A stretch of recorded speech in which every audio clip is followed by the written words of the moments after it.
Revise कीजिए 21.4 central neural system को। बताइए कौन सेंट्रल इंफॉर्मेशन प्रोसेसिंग ऑर्गन होता है ऑफ द बॉडी और एक्ट्स करता है as command and control system.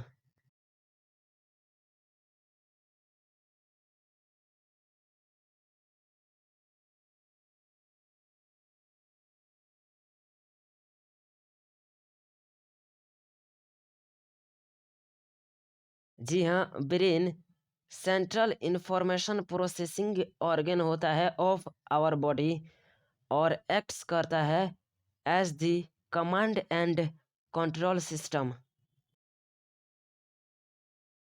बताइए क्या हमारा ब्रेन कंट्रोल्स करता है the voluntary movement, balance of the body, functioning of vital involuntary organs, example के लिए lungs, heart, kidney et cetera, thermoregulation, hunger and thirst, circadian that is 24-hour rhythms of body, activities of several endocrine glands and human behavior को। और साथ में यह भी बताइए क्या यह साइट होता है for processing of vision, hearing, speech, memory, intelligence, emotions and thoughts का।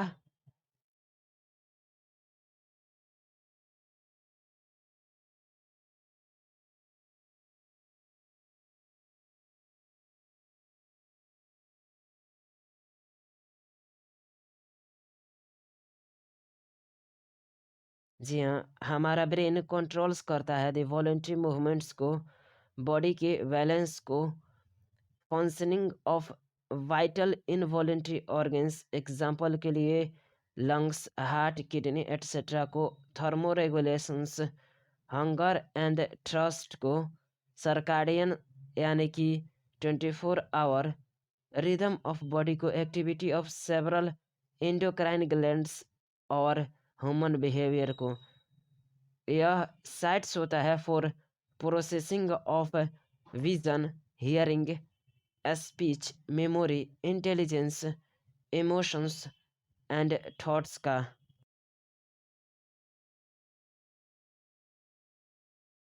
बताइए ह्यूमन ब्रेन किसके द्वारा वेल प्रोटेक्टेड रहता है।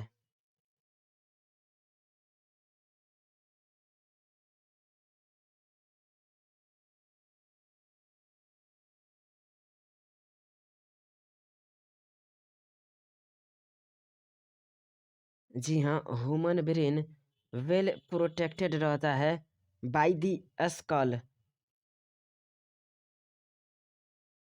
बताइए इनसाइड दी स्कल ब्रेन किसके द्वारा कवर्ड होता है।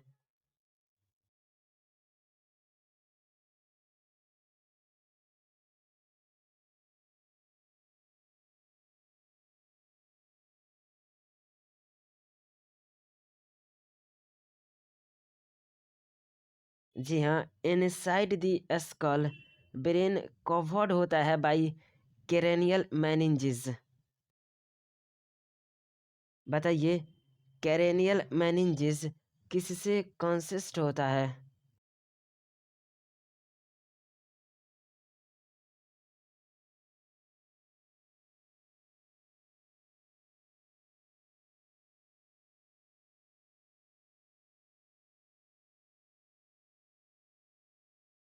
जी हाँ, कैरेनियल मेनिंजेस कंसिस्ट होता है ऑफ एन आउटर लेयर जिसको ड्यूरामेटर कहते हैं, a very thin middle layer जिसको अरेकेनोइड कहते हैं, एंड एन इनर लेयर जो कि कांटेक्ट में होता है विद दी ब्रेन टिश्यू उसको पाया मेटर कहते हैं।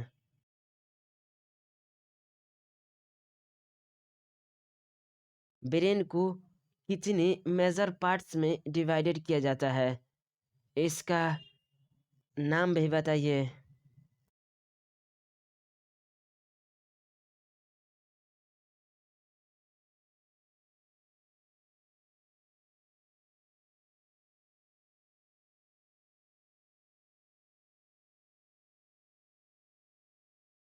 जी हाँ, ब्रेन को डिवाइडेड किया जा सकता है इनटू 3 मेजर पार्ट्स।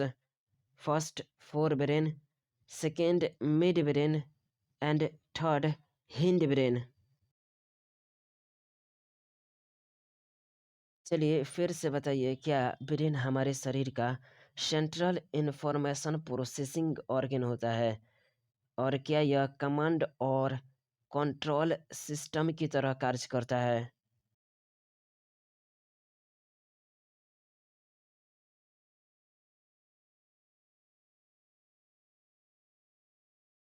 जी हाँ, ब्रेन हमारे शरीर का सेंट्रल इंफॉर्मेशन प्रोसेसिंग ऑर्गन होता है। यह कमांड और कंट्रोल सिस्टम की तरह कार्य करता है। ब्रेन अनेक फंक्शंस को कंट्रोल करता है, जैसे वॉलेंट्री मूवमेंट, बॉडी का बैलेंस, वाइटल इनवॉलेंट्री ऑर्गन्स जैसे लंग्स, हार्ट, किडनी एटसेट्रा की फंक्शनिंग, थर्मोरेगुलेशन, भूख और प्यास, हमारे शरीर की सर्काडियन यानी कि 24 आवर्स रिदम, कई एंडोक्राइन ग्लैंड की एक्टिविटीज़ और ह्यूमन बिहेवियर को भी कंट्रोल करता है। यह देखने, सुनने, बोलने की प्रक्रिया, मेमोरी, इंटेलिजेंस, इमोशंस और थॉट का भी स्थल यानी कि साइट है।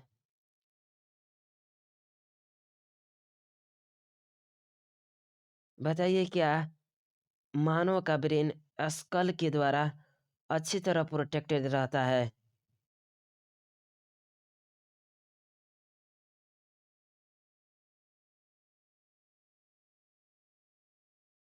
जी हाँ, मानव का ब्रेन स्कल के द्वारा अच्छी तरह प्रोटेक्टेड रहता है।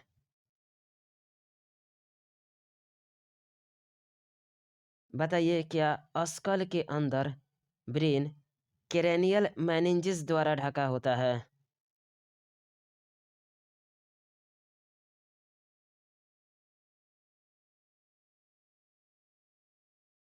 जी हाँ, स्कल के अंदर ब्रेन क्रेनियल मेनिंजेस द्वारा ढका होता है। मेनिंजेस के आउटर लेयर को क्या कहते हैं? मिडिल। और इनर लेयर को क्या कहते हैं?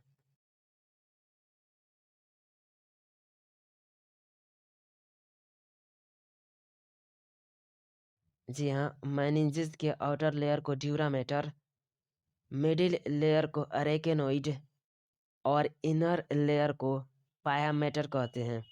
पायामेटर ये ब्रेन टिश्यू की कांटेक्ट में रहती है।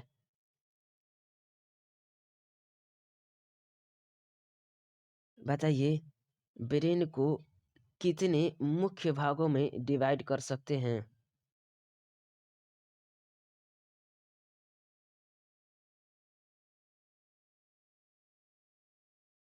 जी हाँ, ब्रेन को 3 मुख्य भागों में डिवाइड कर सकते हैं: फोर ब्रेन, मिड ब्रेन और हिंड ब्रेन।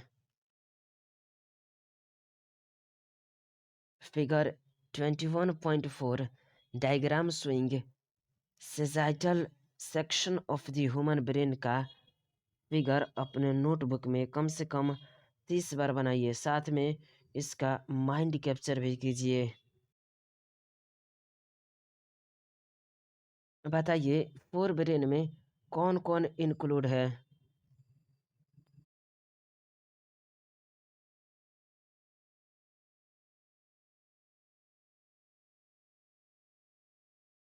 जी हाँ, फोर ब्रेन में सेरिब्रम, थैलेमस और हाइपोथैलेमस इंक्लूड है। जी हाँ, फोर ब्रेन में सेरिब्रम, थैलेमस और हाइपोथैलेमस इंक्लूड है। जी हाँ, फोर ब्रेन में सेरिब्रम, थैलेमस और हाइपोथैलेमस इंक्लूड है। जी हाँ, फोर ब्रेन में सेरिब्रम, थैलेमस और हाइपोथैलेमस इंक्लूड है। बताइए, हिंड ब्रेन में कौन कौन इंक्लूड है?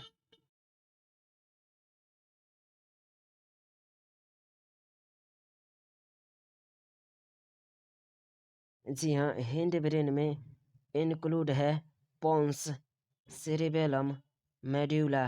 जी हाँ, हिंड ब्रेन में इंक्लूड है पोन्स, सेरिबेलम, मेड्यूला। जी हाँ, हिंड ब्रेन में इंक्लूड है पोन्स, सेरिबेलम, मेड्यूला। जी हाँ, हिंड ब्रेन में इंक्लूड है पोन्स, सेरिबेलम, मेड्यूला। बताइए, क्या आपको फिगर 21.4 की माइंड वाले फिगर में सेरेब्रम की लेवलिंग दिख रही है?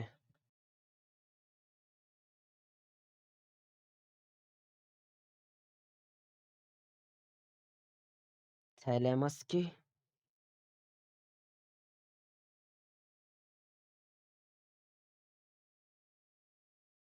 हाइपोथैलेमस की,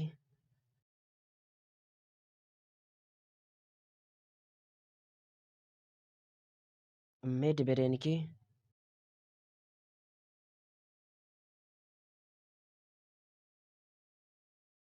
हिंड ब्रेन में पोन्स का,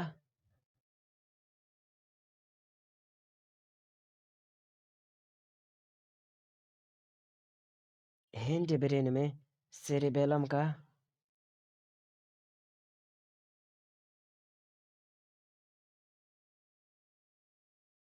हिंड ब्रेन में मेड्यूला का,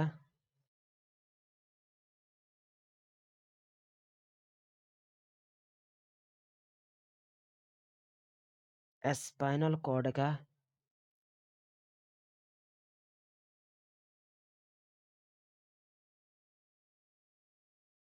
सेरेब्रल एक्वीडक्ट का,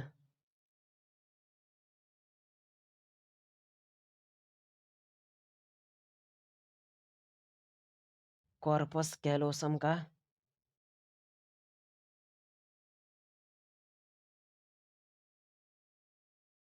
फिर से बताइए, क्या आपको फोर ब्रेन में सेरेब्रम की लेवलिंग दिख रही है?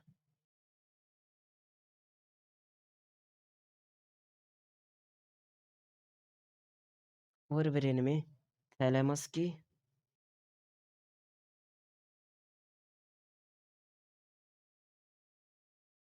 फोर ब्रेन में हाइपोथैलेमस की,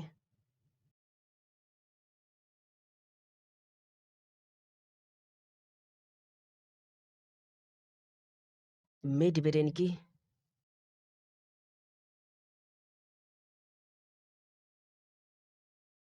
हिंड ब्रेन में पोन्स की,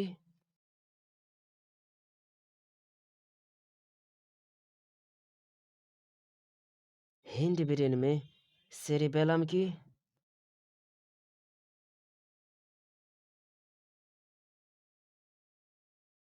हिंड ब्रेन में मेड्यूला की,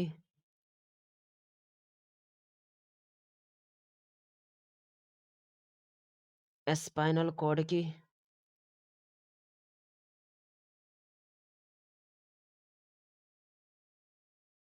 सेरेब्रल एक्वीडक्ट की,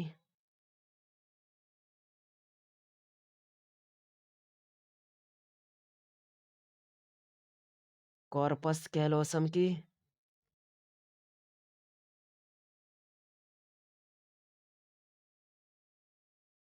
सेरेब्रल हेमिस्फेयर की,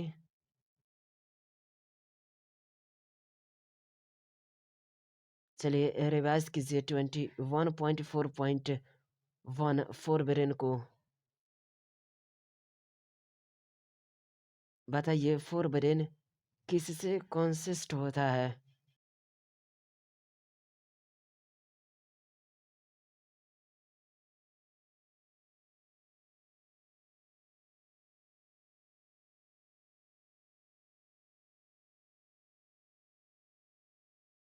जी हाँ, फोर ब्रेन कंसिस्ट होता है सेरिब्रम, थैलेमस और हाइपोथैलेमस से। बताइए, कौन फॉर्म करता है major part of the human brain?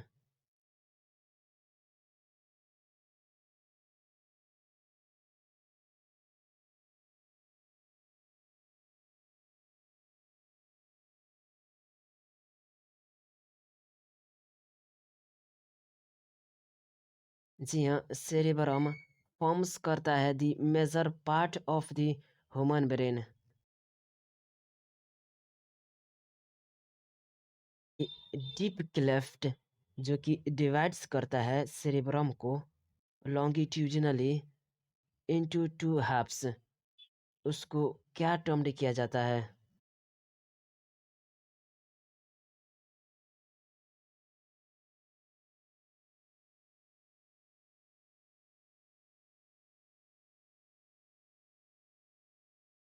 जी हाँ, ये डीप क्लेफ्ट डिवाइड्स करता है सेरेब्रम को लॉन्गिट्यूडिनली इनटू टू हाफ्स, जिनको टर्म्ड किया जाता है as the left and right cerebral hemisphere. Hemisphere connected होते हैं by a tract of nerve fibres. इन ट्रैक्ट ऑफ नर्व फाइबर्स को क्या कहते हैं?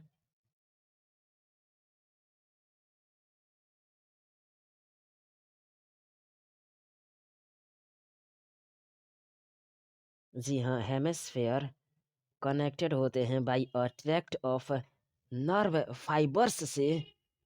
इस ट्रैक्ट ऑफ नर्व फाइबर्स को कॉर्पस कैलोसम कहते हैं। जी हाँ, हेमिस्फेयर कनेक्टेड होते हैं by a tract of nerve fibres से। इस ट्रैक्ट ऑफ नर्व फाइबर्स को कॉर्पस कैलोसम कहते हैं। दी लेयर ऑफ सेल्स जो कि कवर करता है दी सेरिब्रल हेमिस्फेयर को, बताइए इस लेयर ऑफ सेल्स को क्या कहते हैं?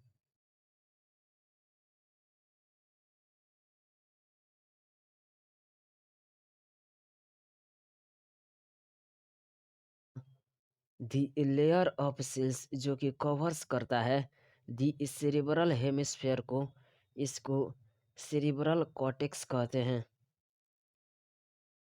बताइए क्या सेरिब्रल कॉर्टेक्स थ्रोन होता है इनटू प्रोमिनेंट फोल्ड्स?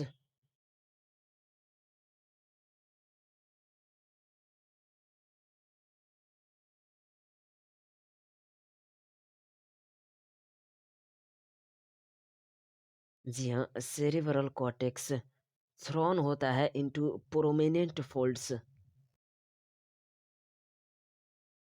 बताइए सेरिब्रल कॉर्टेक्स को क्या रेफर किया जाता है? Due to greyish appearance?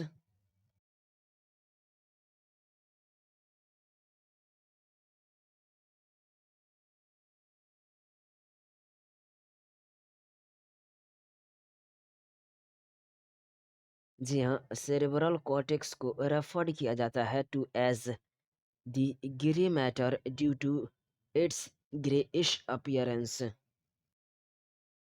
बताइए सेरेब्रल कॉर्टेक्स को रेफर किया जाता है to as grey matter due to its greyish appearance. बताइए किसके कॉन्सेंट्रेटेड होने से यह ग्रेइश अपीयरेंस आता है?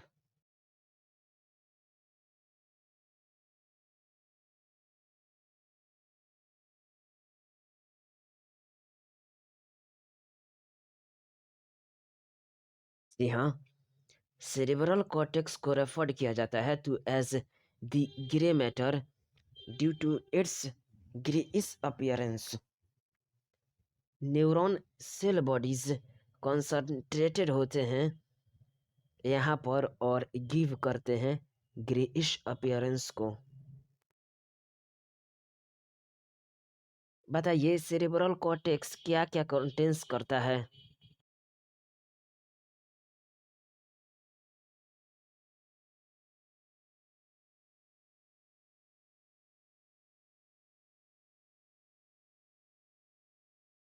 जी हाँ, सेरेब्रल कॉर्टेक्स कंटेंस करता है motor areas, sensory areas and large regions जो कि नाइदर क्लियरली सेंसरी होते हैं नॉर मोटर होते हैं इन फंक्शन। सेरिब्रल कॉर्टेक्स में मोटर एरियाज, सेंसरी एरियाज और बड़े भाग जो न तो सेंसरी और न ही मोटर होते हैं, इन भाग को क्या कहते हैं?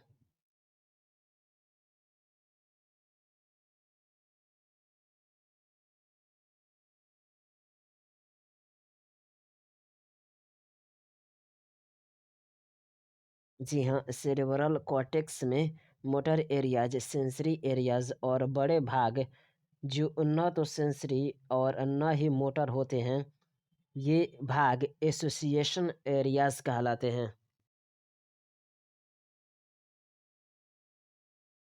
तो ये एसोसिएशन एरियाज किसके लिए रिस्पॉन्सिबल होते हैं?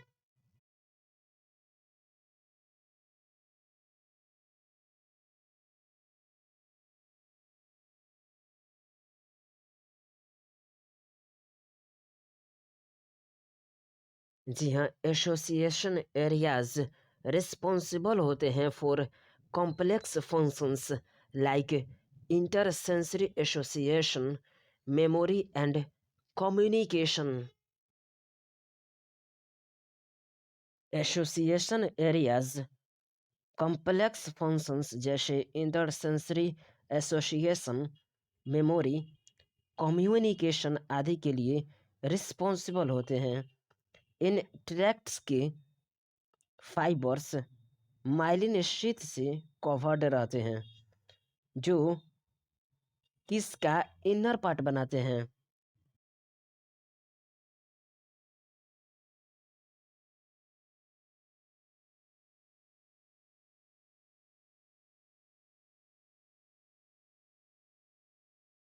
जी हाँ, एसोसिएशन एरियाज रिस्पॉन्सिबल होते हैं for complex functions like intersensory associations, memory and communication. Fibres of the tract covered होते हैं विद माइलिन शीथ और कॉन्स्टिट्यूट करते हैं the inner part of cerebral hemisphere.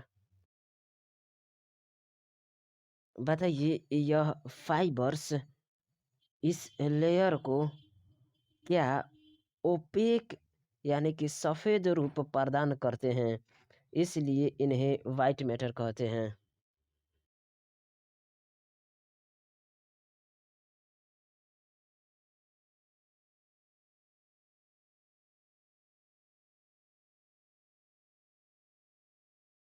जी हाँ, एसोसिएशन रीजन रिस्पॉन्सिबल होता है for complex functions like intersensory association, memory and communication. Fibres of the tract covered होता है विद द माइलिन शीथ, जो कि कॉन्स्टिट्यूट करता है the inner part of cerebral hemisphere को। वे गिव करते हैं एन ओपेक वाइट अपीयरेंस को टू द लेयर, और इसलिए इसको वाइट मैटर कहा जाता है।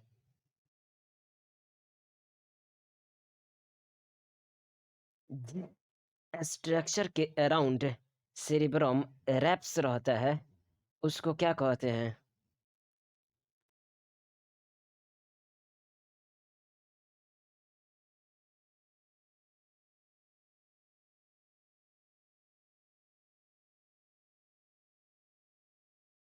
जी हाँ, जिस स्ट्रक्चर के अराउंड सेरिब्रम रैप रहता है, उसको थैलेमस कहते हैं।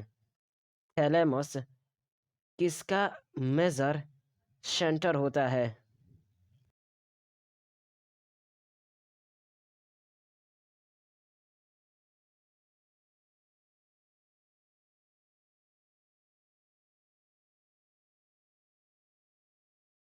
जी हाँ, थैलेमस मेजर कोऑर्डिनेटिंग सेंटर होता है for sensory and motor signals.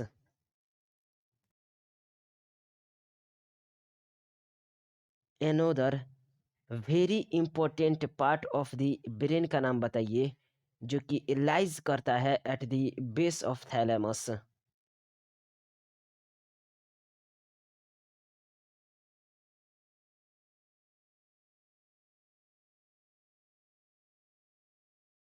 जी हाँ, another very important part of the brain को हाइपोथैलेमस कहते हैं, जो कि लाइज करता है at the base of thalamus. बताइए, हाइपोथैलेमस किसका सेंटर कंटेन्स करता है?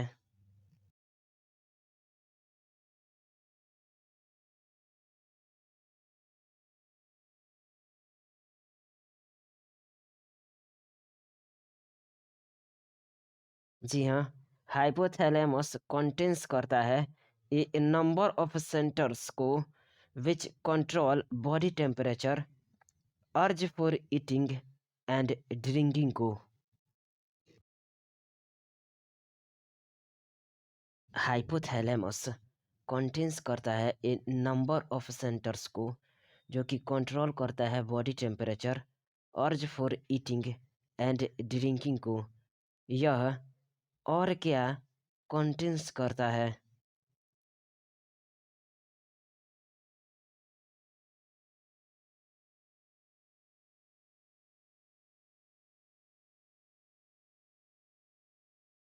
जी हाँ, हाइपोथैलेमस कंटेन्स करता है ए नंबर ऑफ सेंटर्स को जो कि कंट्रोल करता है body temperature, urge for eating and drinking को। यह कंटेन्स करता है several groups of neurosecretory cells को जो कि सेक्रेट्स करता है हार्मोन्स को, जिसको हाइपोथैलेमिक हार्मोन्स कहते हैं।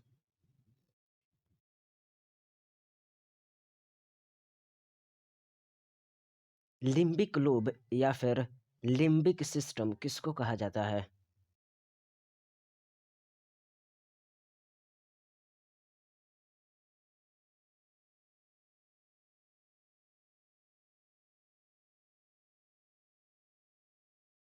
जी हाँ, inner parts of cerebral hemisphere और group of associated deep structures like amygdala, जी हाँ, एमाइगडाला, हिप्पोकैम्पस एटसेट्रा फॉर्म करते हैं ए कॉम्प्लेक्स स्ट्रक्चर्स को। इस कॉम्प्लेक्स स्ट्रक्चर को लिम्बिक लोब या फिर लिम्बिक सिस्टम कहते हैं।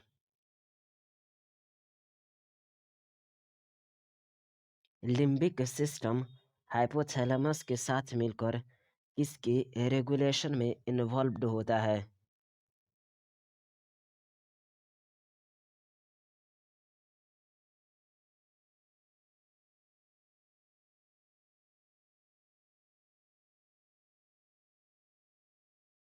जी हाँ, लिम्बिक सिस्टम हाइपोथैलेमस के साथ मिलकर sexual behaviour, expression of emotional reactions example excitement, pleaser, रेग और फियर एटसेट्रा और मोटिवेशन के रेगुलेशन में इन्वॉल्व्ड होता है। जी हाँ, लिम्बिक सिस्टम हाइपोथैलेमस के साथ मिलकर sexual behaviour, expression of emotional reactions example excitement, pleaser, रेग और फियर एटसेट्रा के मोटिवेशन के रेगुलेशन में इन्वॉल्व्ड होता है। फिर से रिवाइज कीजिए 21.4.1 फोरबेरन को।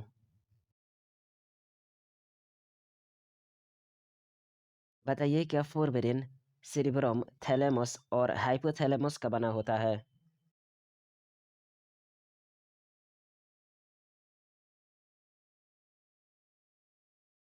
जी हाँ, फोरब्रेन सेरिब्रम, थैलेमस और हाइपोथैलेमस का बना होता है। कौन मानव ब्रेन का मुख्य भाग है?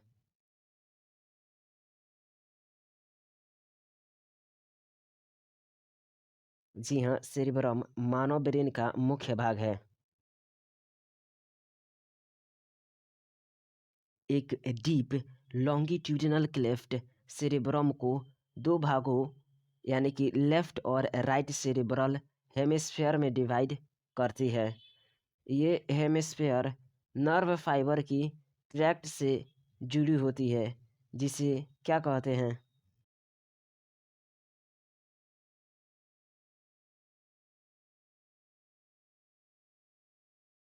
जी हाँ, एक डीप लॉन्गिट्यूडिनल क्लेफ्ट सेरेब्रम को दो भागों लेफ्ट और राइट सेरेब्रल हेमिस्फेयर में डिवाइड करती है। ये हेमिस्फेयर नर्व फाइबर की ट्रैक्ट यानी कि पट्टी से जुड़े होते हैं जिसे कॉर्पस कैलोसम कहते हैं। सेरेब्रल हेमिस्फेयर को सेल्स की एक लेयर कवर करती है जिसे क्या कहते हैं?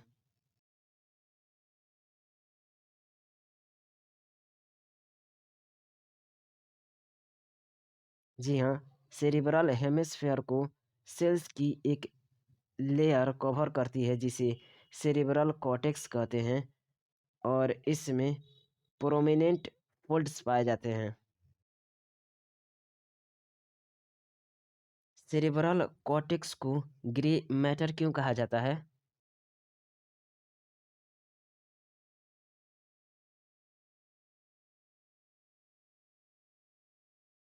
जी हाँ, सेरेब्रल कॉर्टेक्स को उसकी ग्रे रंग के कारण ग्रे मैटर कहा जाता है। सेरेब्रल कॉर्टेक्स ग्रे कलर क्यों प्रदान करती है?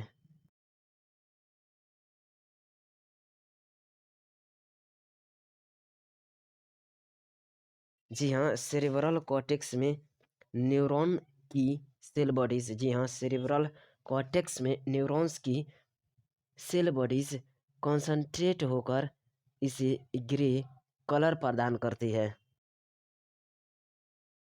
सेरेब्रल कॉर्टेक्स में मोटर एरियाज, सेंसरी एरियाज और बड़े भाग जो न तो सेंसरी और न ही मोटर होते हैं, ये भाग क्या कहलाते हैं?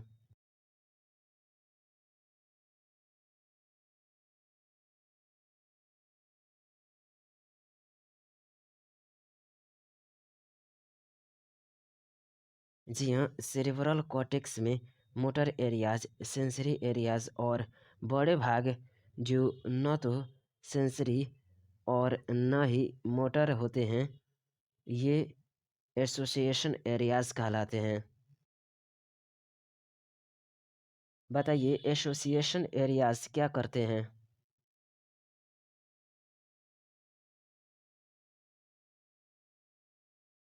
जी हाँ, एसोसिएशन एरियाज कॉम्प्लेक्स फंक्शंस जैसे कि इंटरसेंसरी एसोसिएशन, मेमोरी, कम्युनिकेशन आदि के लिए रिस्पॉन्सिबल होते हैं। इन ट्रैक्ट के जी हाँ, इन ट्रैक्ट्स के फाइबर्स माइलिन शीथ से कवर्ड रहते हैं जो सेरेब्रल हेमिस्फेयर का इनर पार्ट बनाते हैं। ये फाइबर्स इस लेयर को अपारदर्शी यानी कि ओपेक सफ़ेद रूप प्रदान करते हैं, इसलिए इसे वाइट मैटर कहते हैं।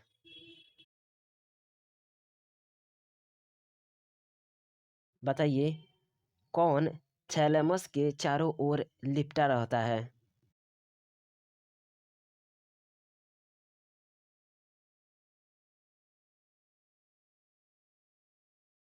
जी हाँ, सेरेब्रम थैलेमस के चारों ओर लिपटा रहता है। बताइए थैलेमस किसका मुख्य केंद्र है?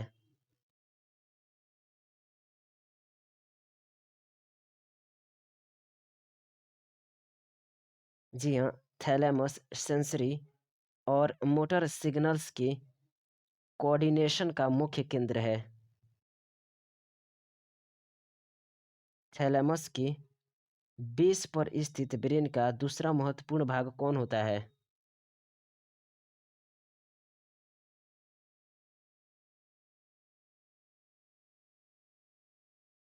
जी हाँ, थैलेमस के बेस पर स्थित ब्रेन का दूसरा महत्वपूर्ण भाग हाइपोथैलेमस होता है। हाइपोथैलेमस में अनेक सेंटर्स होते हैं जो क्या करते हैं?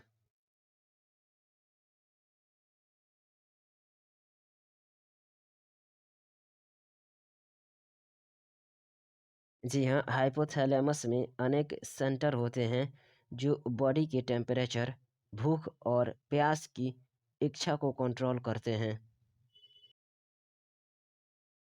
बताइए क्या हाइपोथैलेमस में अनेक न्यूरो सेक्रेटरी सेल्स भी होती है जो हाइपोथैलेमिक हार्मोन्स का सेक्रेशन करती है?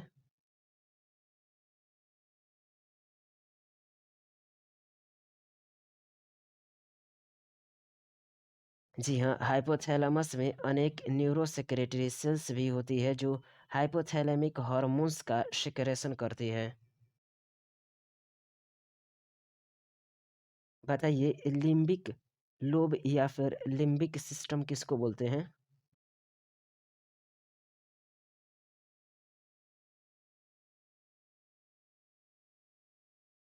जी हाँ, सेरेब्रल हेमिस्फेयर का इनर पार्ट और उसकी गहराई में स्थित संरचनाएं जैसे एमाइगडाला, हिपोकैम्पस आदि एक कॉम्प्लेक्स स्ट्रक्चर बनाती है जिसे लिम्बिक लोब या लिम्बिक सिस्टम कहते हैं। बताइए लिम्बिक सिस्टम हाइपोथैलेमस के साथ मिलकर किसके रेगुलेशन में इन्वॉल्व्ड होता है?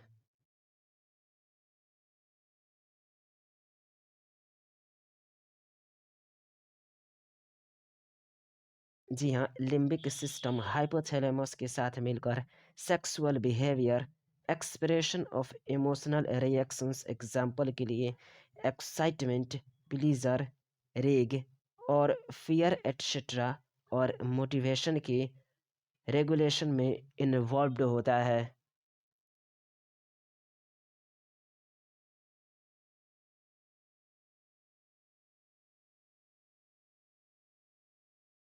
रिवाइज कीजिए 21.4.2 मिड ब्रेन को।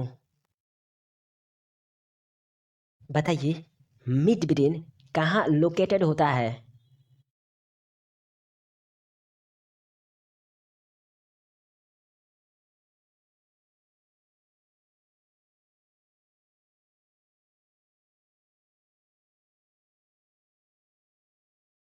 जी हाँ, मिड ब्रेन लोकेटेड होता है बिटवीन द थैलेमस या फिर hypothalamus of the fore brain and pons of the hind brain. जी हाँ, मिड ब्रेन लोकेटेड होता है बिटवीन द थैलेमस या फिर hypothalamus of the fore brain and pons of the hind brain. नाम बताइए उस कैनाल का जो कि पासेस करता है through the midbrain.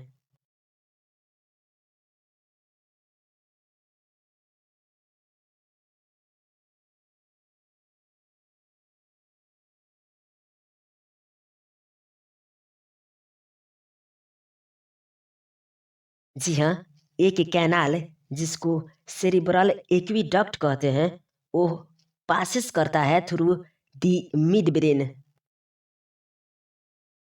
The dorsal portion of the midbrain किससे मेनली कॉन्सिस्ट होता है?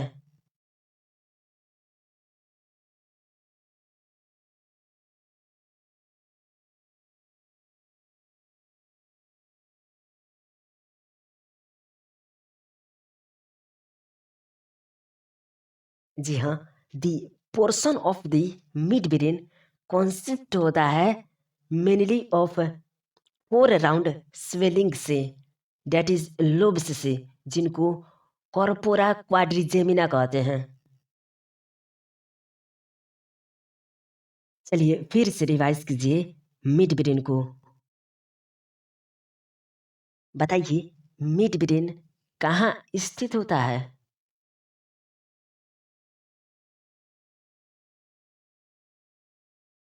जी हाँ, मिड ब्रेन फोर ब्रेन के थैलेमस या फिर हाइपोथैलेमस और हिंड ब्रेन के पोन्स के मध्य स्थित होता है।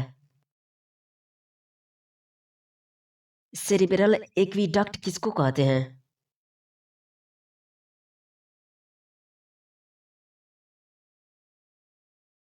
जी हाँ, मिड ब्रेन से एक कैनाल पास होती है, इसी कैनाल को सेरिब्रल एक्विडक्ट कहते हैं।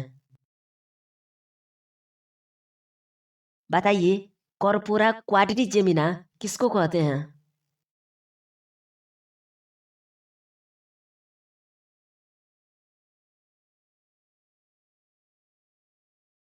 जी हाँ, मिड ब्रेन के डोर्सल भाग में मुख्य रूप से 4 लोब्स होते हैं। इन्हीं 4 लोब्स को कॉर्पोरा क्वाड्रिजेमिना कहते हैं। जी हाँ, कॉर्पोरा क्वाड्रिजेमिना। बताइए, ब्रेन स्टेम कौन बनाता है?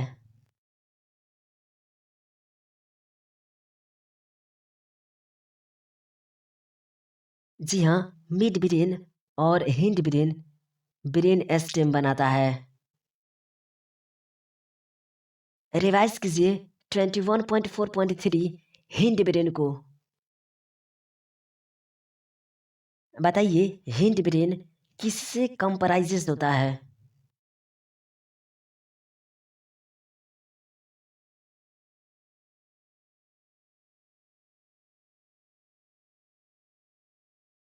जी हाँ, हिंड ब्रेन कंप्राइजेज होता है पोन्स, सेरिबेलम और मेडुला से। मेडुला, जिसे मेडुला ऑब्लोंगाटा भी कहते हैं। बताइए, पोन्स किससे कंसिस्ट होता है?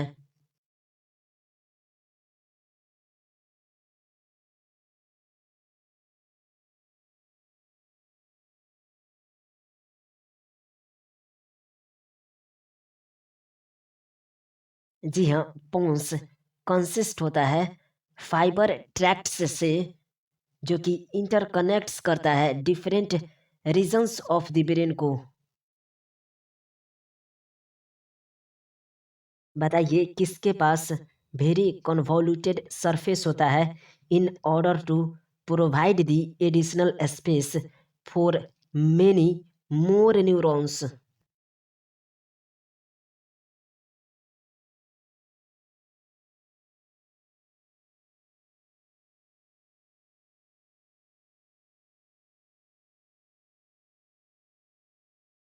जी हाँ, सेरिबेलम के पास वेरी कन्वोल्यूटेड सरफेस होता है in order to provide the additional space for many more neurons.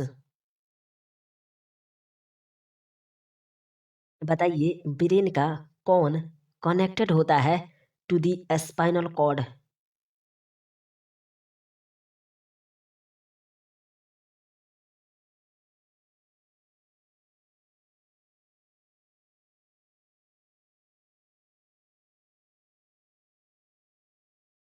जी हाँ, the medulla of the brain connected होता है टू द स्पाइनल कॉर्ड। बताइए, मेडुला किसका सेंटर्स कंटेंस करता है?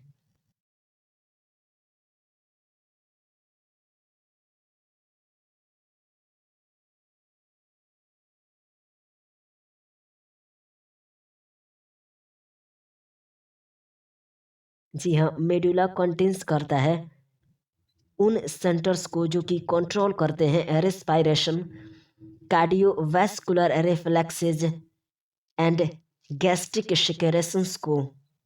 जी हाँ, मेडुला कंटेंस करता है उन सेंटर्स को जो कि कंट्रोल करते हैं respiration, cardiovascular reflexes and gastric secretions को। जी हाँ, मेडुला कंटेंस करता है उन सेंटर्स को जो कि कंट्रोल करते हैं respiration, cardiovascular reflexes and gastric secretions को। जी हाँ, मेडुला कंटेंस करता है उन सेंटर्स को जो कि कंट्रोल करते हैं respiration, cardiovascular reflexes and gastric secretions को। बताइए, कौन फॉर्म्स करता है the connections between the brain and spinal cord?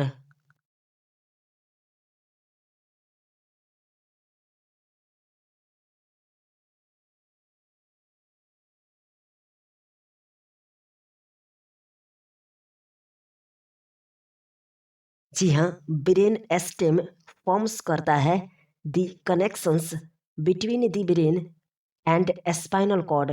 जी हाँ, ब्रेन स्टेम फॉर्म्स करता है the connections between the brain and spinal cord. फिर से रिवाइज कीजिए 21.4.3 हिंड ब्रेन को। बताइए हिंड ब्रेन किससे बना होता है?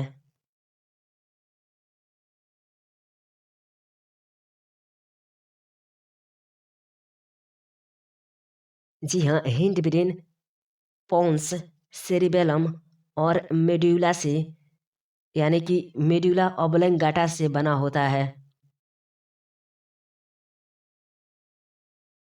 बताइए पोन्स में क्या होते हैं जो ब्रेन्स के अलग अलग भागों को आपस में जोड़ते हैं?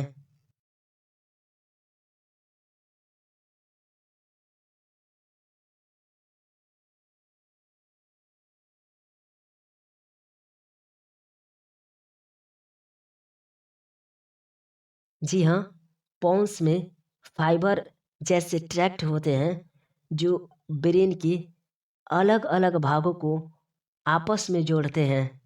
जी हाँ, पोन्स में फाइबर जैसे ट्रैक्ट होते हैं जो ब्रेन के अलग अलग भागों को आपस में जोड़ते हैं।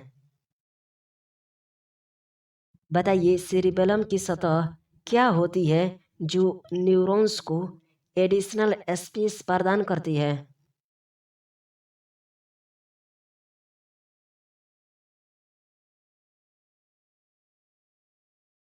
जी हाँ, सेरिबेलम की सतह कॉन्वोल्यूटेड होती है जो न्यूरॉन्स को एडिशनल स्पेस प्रदान करती है।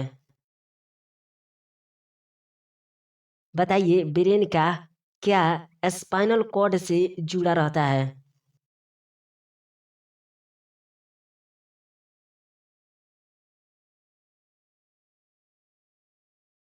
जी हाँ, ब्रेन का मेडुला स्पाइनल कॉर्ड से जुड़ा रहता है। जी हाँ, ब्रेन का मेडुला स्पाइनल कॉर्ड से जुड़ा रहता है। जी हाँ, ब्रेन का मेडुला स्पाइनल कॉर्ड से जुड़ा रहता है। जी हाँ, ब्रेन का मेडुला स्पाइनल कॉर्ड से जुड़ा रहता है। बताइए मेडुला में किस किस को कंट्रोल करने की सेंटर होते हैं?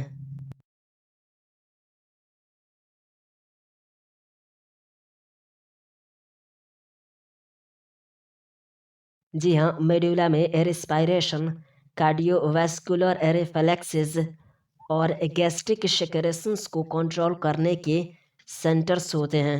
जी हाँ, मेडुला में रेस्पिरेशन, कार्डियोवास्कुलर रिफ्लेक्सेस और गैस्ट्रिक सेक्रेशंस को कंट्रोल करने के सेंटर्स होते हैं। जी हाँ, मेडुला में रेस्पिरेशन, कार्डियोवास्कुलर रिफ्लेक्सेस और गैस्ट्रिक सेक्रेशंस को कंट्रोल करने के सेंटर्स होते हैं।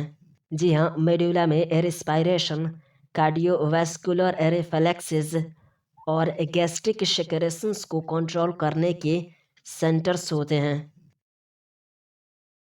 रिवाइज कीजिए 21.5 reflex action and reflex arc को। You must have experienced a sudden withdrawal of a body part which comes in contact with objects that are extremely hot, cold, pointed, or animals that are scary or poisonous. जब हमारे शरीर का कोई part अत्यधिक hot, cold, pointed या जहरीले अथवा डरावने एनिमल के कांटेक्ट में आता है तो उस बॉडी पार्ट को अचानक हटाने का अनुभव आपने किया होगा।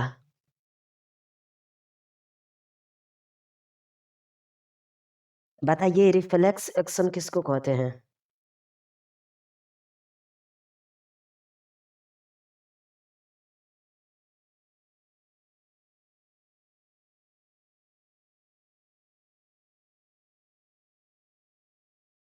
जी हाँ, पेरिफेरल नर्वस स्टिमुलेशन के लिए आने वाली इंटायर प्रोसेस ऑफ रिस्पॉन्स जो कि ऑक्यूर्स होता है इनवॉलंटरीली यानी कि विदाउट कॉन्सिक्यूस एफर्ट और thought and requires involvement of a part of the central nervous system को रिफ्लेक्स एक्शन कहते हैं।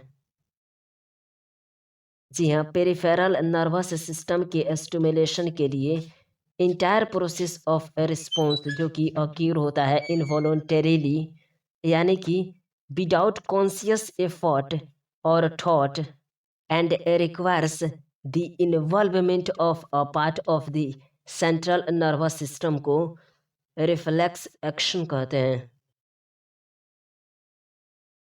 बताइए, रिफ्लेक्स पाथवे एटलीस्ट किससे कंप्राइजेज होता है?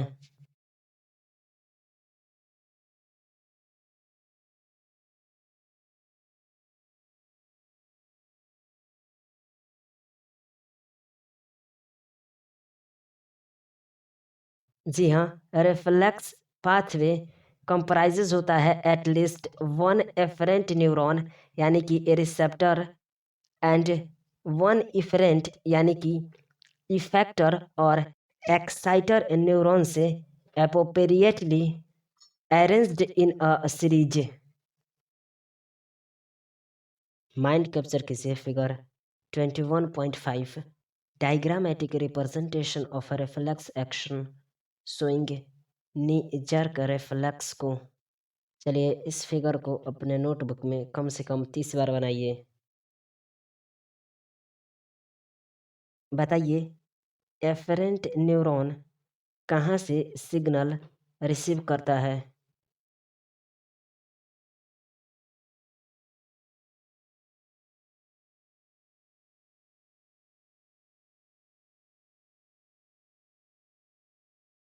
जी हाँ, एफरेंट न्यूरॉन रिसीव्स करता है सिग्नल को from a sensory organ and transmit करता है इम्पल्स को via nerve root into the CNS at the level of spinal cord. बताइए, तब कौन कैरीज करता है सिग्नल्स को from CNS to the effector?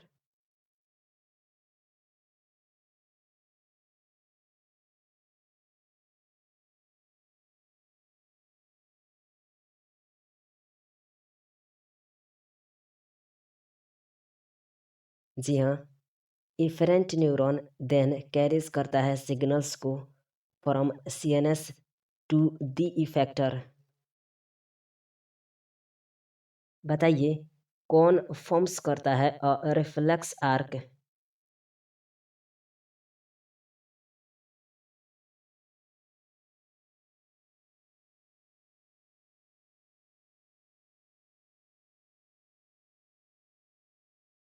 जी हाँ, स्टिम्युलस और रिस्पॉन्स फॉर्म्स करता है a reflex arc. Reflex arc को शो किया गया है below in the knee jerk reflex.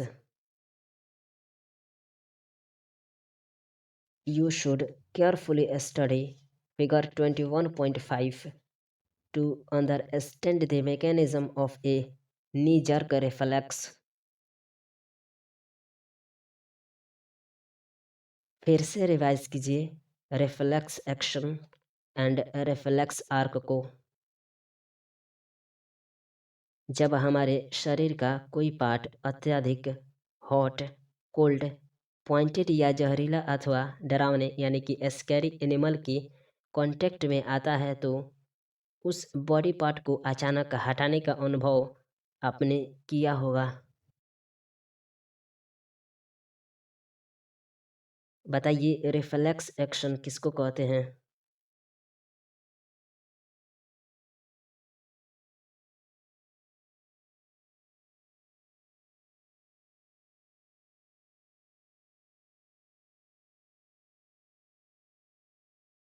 जी हाँ, पेरिफेरल नर्वस स्टिमुलेशन के प्रति आने वाली रिस्पॉन्सेस की कंप्लीट प्रोसेस को रिफ्लेक्स एक्शन कहते हैं जो इनवॉलंटरी होती है।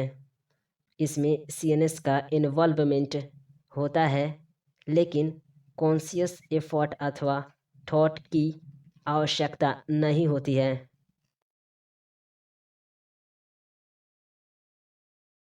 रिफ्लेक्स पाथवे में कम से कम क्या होता है?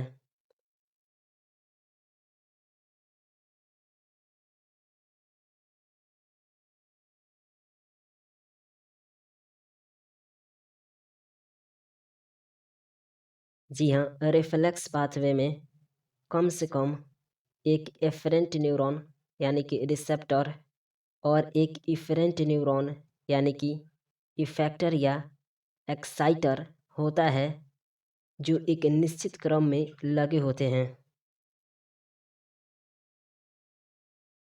बताइए, इफरेंट न्यूरॉन सिग्नल को कहाँ तक ले जाते हैं?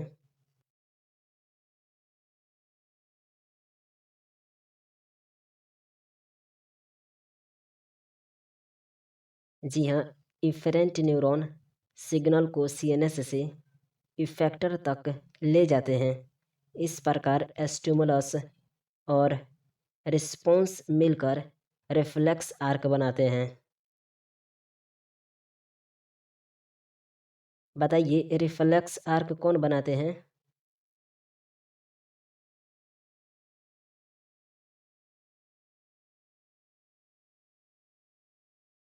जी हाँ, इफरेंट न्यूरॉन सिग्नल्स को सीएनएस से इफेक्टर तक ले जाते हैं।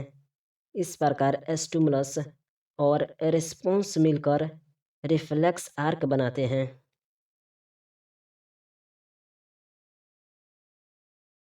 बताइए, क्या आपको इस फिगर में स्टिमुलस की लेबलिंग दिख रही है?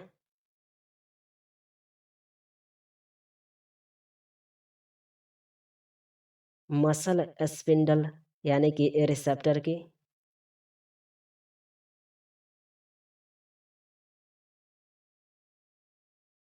एफरेंट पाथवे की,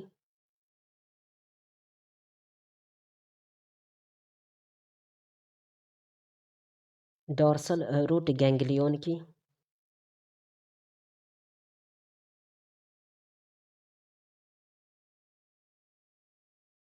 वाइट मैटर की,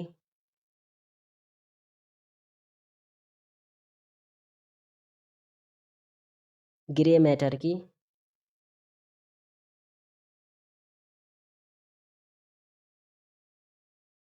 इंटर न्यूरॉन की,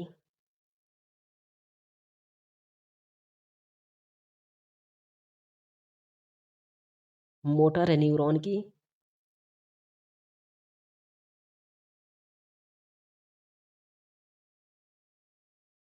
इफेरेंट पाथवे की,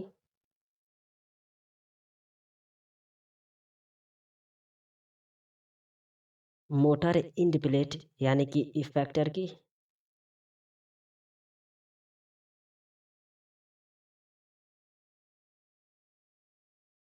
और रिस्पॉन्स की। बैक से रिपीट करके फिर से बताएं।